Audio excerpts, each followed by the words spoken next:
Syekh Sohir berkata, "Aku berada di negara Arab pada bulan Ramadan tahun lalu untuk menyampaikan beberapa pidato. Dan ketika aku kembali di hotel, salah satu temanku menunjukkanku pada seseorang yang merupakan salah satu golongan penyihir. Sehingga aku mencoba mendekatinya dan bercakap-cakap dengannya.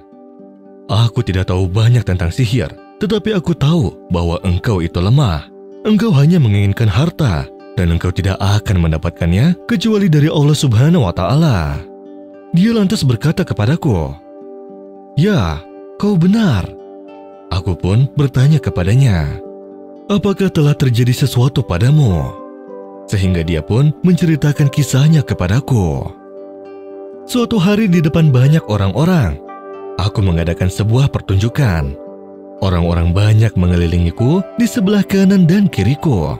Lalu aku menusukkan sebuah pisau belati di perutku serta di sebelah sisi perutku yang lain. Aku tidak sedikit pun terluka, dan semua orang terpukau melihat aksi pertunjukanku. Sampai ada seorang pria muda yang berusia sekitar 20 tahunan membaca sebuah ayat. Allahu la ilaha illa huwal hayyul qayyum. Dan karena apa yang dibacakan si pemuda tersebut membuat para syaitan kabur dan pergi dariku, sehingga akhirnya pisau tersebut masuk dan menusuk perutku. Aku pun tumbang dan terbaring di rumah sakit selama 3 bulan. Dan ketika para setan mendatangiku di rumah sakit, aku pun memarahi mereka seraya berkata, "Bagaimana kalian bisa meninggalkanku?" Mereka pun berkata kepadaku. Ketika pemuda itu membacakan ayat kursi, kami semua merasa takut dan langsung terpental dengan sendirinya. Dan pada saat aku beserta beberapa setan berunding dan bertukar pikiran bagaimana caranya agar bisa menyakiti si pemuda tersebut, aku pun memutuskan bahwa aku tidak akan mau melakukan praktek sihir lagi, dan aku hanya menginginkan pemuda itu sebagai temanku di dunia ini, bukan mereka, wahai para setan. Lalu salah satu setan pun berkata kepadaku bahwa ia bisa menyakiti pemuda itu dan bahkan bisa mengeluarkan kedua bola matanya. Dan yang lainnya juga berkata bahwa ia akan mengeluarkan semua darahnya dari urat-uratnya. Serta yang lainnya juga sama dengan janji-janji mereka. Dan aku pun berpikir dan yakin bahwa para setan-setan ini akan menyerangku suatu saat nanti. Kemudian setelah aku keluar dari rumah sakit, aku masih terbawa rayuan iblis dan aku melakukan tindakan yang sebenarnya aku tidak mau lakukan. Namun meski hari-hari berjalan, para iblis pun tidak dapat menyakiti si pemuda tersebut. Dan aku terus seperti ini selama 3 tahun.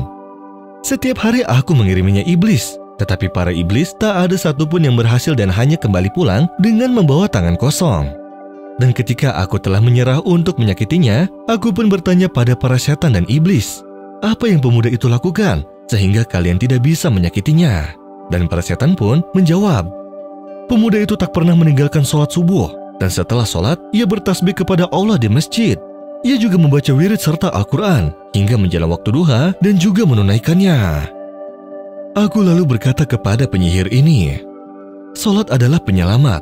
Rasulullah SAW pernah bersabda, barang siapa yang salat subuh berjamaah, maka ia dalam lindungan Allah."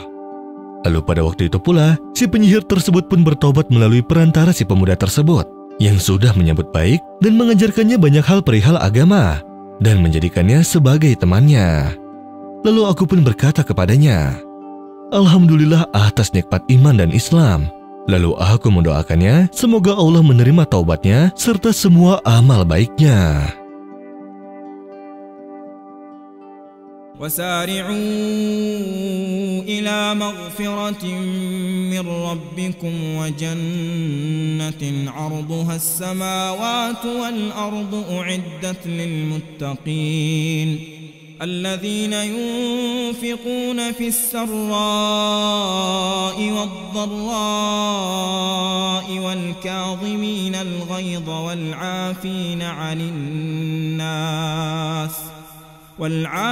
عن الناس والله يحب المحسنين والذين إذا فعلوا فاحشة أو ظلموا أنفسهم ذكروا الله فاستغفروا لذنوبهم ومن يغفر الذنوب إلا الله ولم يصروا على ما فعلوا وهم يعلمون